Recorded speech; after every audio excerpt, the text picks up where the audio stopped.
بسم اللہ الرحمن الرحیم۔ السلام علیکم ورحمۃ اللہ وبرکاتہ۔ حضرت موسیٰ علیہ السلام اور چرواہے کا واقعہ۔ قول ہے کہ یہود کے کچھ لوگ نبی کریم صلی اللہ علیہ وآلہ وسلم سے ملنے کے لیے تشریف لائے اور انہوں نے کہا کہ آپ صلی اللہ علیہ وسلم اپنے رب کی تعریف ہم سے بیان کیجیے، کیونکہ تورات میں اللہ تعالیٰ اپنی تعریف بیان کی ہے۔ آپ ہمیں بتائیں کہ وہ کس چیز سے بنا ہوا ہے، کس جنت سے تعلق رکھتا ہے، چاندی کا بنا ہوا ہے، تانبے کا ہے، سونے کا بنا ہوا ہے، وہ کھاتا پیتا ہے، وہ دنیا میں کس کا وارث ہے اور اس کا وارث کون ہے۔ اس پر اللہ تعالیٰ نے سورۃ اخلاص نازل کی اور یہ سورت خاص اللہ تعالیٰ سے منسوب ہے۔ سورۃ اخلاص کا ترجمہ یہ ہے کہ تم فرماؤ اے نبی صلی اللہ علیہ وسلم کہ اللہ ایک ہے، اللہ بے نیاز ہے اور اس کی کوئی اولاد ہے اور نہ وہ کسی سے پیدا ہوا ہے اور نہ اس کا کوئی ہمسر ہے، اس جیسا کوئی نہیں، اللہ ایک ہے، یعنی کہ جس کا دوسرا کوئی نہ ہو۔ محترم ناظرین، ایک مرتبہ حضرت موسیٰ علیہ السلام کسی مقام سے گزر رہے تھے، ان کی نظر ایک چرواہے پر پڑی۔ وہ اپنے خدا سے محو گفتگو ہوا، اے میری جان سے پیارے اللہ، تو کہاں ہے؟ اگر تم میرے پاس ہوتا تو میں تیرے بالوں میں کنگھی کروں، تیری جوئیں نکالوں، تیرا لباس میلا ہو گیا ہے تو اسے دھو دوں، کپڑے سے سی کر تجھے پہنا دوں، تیرے جوتے اگر پھٹ گئے ہوں تو وہ بھی سیوں، تجھے تازہ تازہ دودھ پلایا کروں، اور تو بیمار ہو جائے تو تیری رشتہ داروں سے بڑھ کر تیری تیمارداری کیا کروں، تجھے دعا پلا دوں، آپ کے ہاتھ پیروں کی مالش کروں، جب تیرے آرام کا وقت ہو تو تیرا بستر خوب صاف ستھرا رکھوں گا۔ اگر مجھے معلوم ہو کہ تیرا گھر کہاں ہے تو تمہارے لیے کھانے پینے کا سامان لاؤں، اپنی تمام بکریاں تیری ذات پر قربان کر دوں۔ وہ چرواہا دنیا سے بے خبر ہو کر ایسے ہی باتیں کر رہا تھا۔ حضرت موسیٰ علیہ السلام نے چرواہے سے دریافت کیا کہ تم کس سے باتیں کر رہے ہو؟ چرواہے نے جواب دیا کہ میں اپنے اللہ سے مخاطب ہوں جس نے ہمیں پیدا کیا ہے اور زمین آسمان تخلیق فرمائے ہیں۔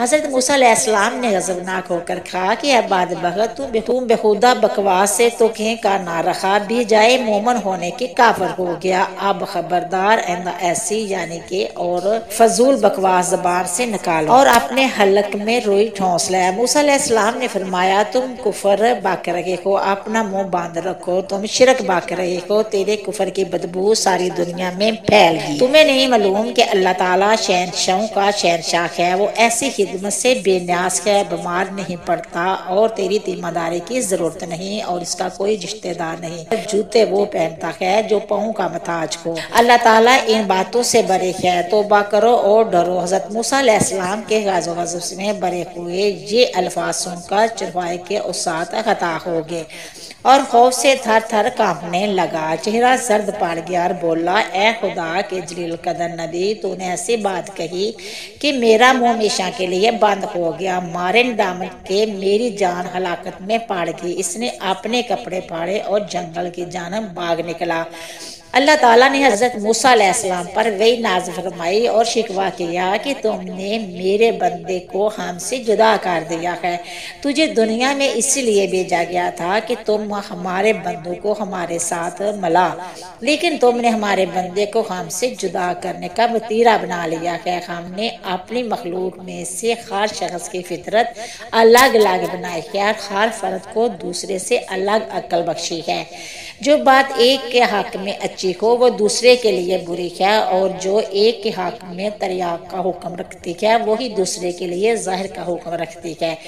ایک کے حق میں نور اور دوسرے کے حق میں نارا، ایک کے لیے گلاب کا پھول اور دوسرے کے لیے کانٹا، ہماری ذات پاک اور ناپاکی سے بری ہے۔ اے موسیٰ علیہ السلام، یہ مخلوق ہم نے اس لیے پیدا نہیں فرمائی کہ اس سے ہماری ذات کو کوئی فائدہ پہنچتا ہے، اسے پیدا کرنے کا مقصد صرف یہ ہے کہ اس پر ہم اپنے کمالات کی بارش برسائے۔ جو شخص جس زبان میں بھی ہماری حمد و ثنا کرتا ہے، اس سے ہماری ذات میں کچھ کمی پیشی واقع نہیں ہوتی، بلکہ جو موتی اس کے منہ سے نکلتے ہیں اس سے مداح کرنے والا خود ہی پاک صاف ہو جاتا ہے۔ ہم کسی کے قول اور ظاہر نظر نہیں رکھتے، ہم تو باطن اور حال کو دیکھتے ہیں۔ حضرت موسیٰ علیہ السلام نے جب خدا کا یہ عتیب امیز خطاب سنا تو سخت پریشان ہو گئے اور بارگاہ میں نہایت ندامت اور شرمساری سے عفو کی درخواست کی۔ در اضطراب اور بے چینی کی حالت میں اس چرواہے کو ڈھونڈنے جنگل میں گئے، بلاخر اسے تلاش کرنے میں کامیاب ہو گئے۔ چرواہے نے انہیں دیکھ کر کہا کہ اے موسیٰ علیہ السلام، اب مجھ سے کیا خطا ہوئی ہے؟ موسیٰ علیہ السلام نے جواب دیا، اے چرواہے، میں تجھے مبارکباد دینے آیا ہوں۔ تجھے اللہ تعالیٰ نے اپنا بندہ فرمایا ہے، اجازت کی ہے کہ جو تیرے جی میں آئے بلا تکلف کہا کہ تجھے کسی ادب آداب اور قاعدے ضابطے کی ضرورت نہیں۔ تیرا کفر اصل دین ہے اور دین نور، جہاں تجھے سب کچھ معاف ہے، بلکہ تیرے صدقے میں تمام دنیا کی حفاظت ہوتی ہے۔ ناظرین، حقائق کے متعلق علماء کرام فرماتے ہیں کہ جہاں تک چرواہے کی کیفیت اور اللہ سبحانہ تعالیٰ کے ساتھ عشق حقیقی کا حال ہے، اگر وہ کہتا ہے کہ کسی کو ایسا حال عشق حقیقی نصیب ہو تو وہ معذور ہوگا، بلکہ عشق میں ڈوبی اس کیفیت سے اللہ کی رضا اور کرم کی امید رکھی جائے گی۔ لیکن اگر کوئی شخص اللہ تعالیٰ کی ذات صفات کا علم ہوتے ہوئے اس کے احکامات جانے اور سننے کے باوجود ایسا طرز عمل اختیار کرے گا جیسے اللہ تعالیٰ کی شان میں تنقیص لازمن ہو رہی ہو، اور کوئی شریعت عالم یا داعی سے گستاخی یا گناہ سے روکے، تو یہ لوگوں کے دل توڑنا ہے، اللہ تعالیٰ سے دور کرنا نہیں کہلائے گا، کیونکہ مسئلہ اور حقیقت جاننے کے بعد ایسی کلمات وقتاً گستاخی کہلائیں گے۔ امید کرتی ہوں کہ آپ کو میری یہ ویڈیو پسند آئے گی۔ پسند آئے تو شیئر کرنا، سبسکرائب کرنا، اچھے جی کمنٹ کرنا، دعا میں یاد رکھنا، اپنا بہت سارا خیال رکھنا۔ ہم انشاءاللہ ملیں گے نیکسٹ ویڈیو میں، تب تک اوکے، اللہ حافظ۔